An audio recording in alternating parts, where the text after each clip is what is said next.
દ્વારકા જિલ્લામાં મુશળધાર વરસાદ, ખંભાળિયામાં 7.5, ભાણવડમાં ખાબક્યો 2.5 ઇંચ વરસાદ, ધોધમાર વરસાદથી ખેતરો જળબંબાકાર, જળાશયોમાં આવ્યા નવા નીર.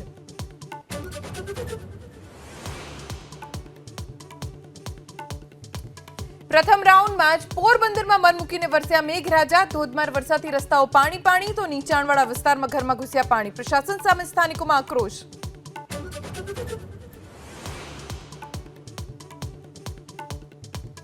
ભાવનગર જિલ્લામાં સતત બીજા દિવસે વરસાદી માહોલ, પાલીતાણા અને ગારિયાધાર તાલુકામાં વરસાદ, સારા વરસાદથી ધરતીપુત્રો ખુશખુશાલ.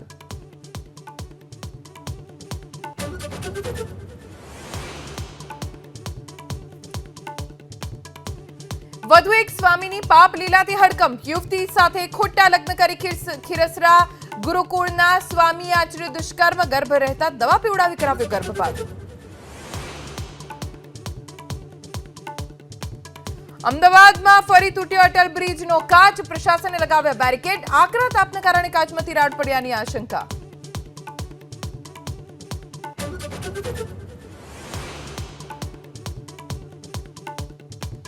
વાલીઓ માટે ચિંતાજનક સમાચાર, આરટીઓ અને પોલીસ વિભાગની કાર્યવાહીના વિરોધમાં સ્કૂલ વાહન ન ચલાવવાનો એસોસિએશનનો નિર્ણય.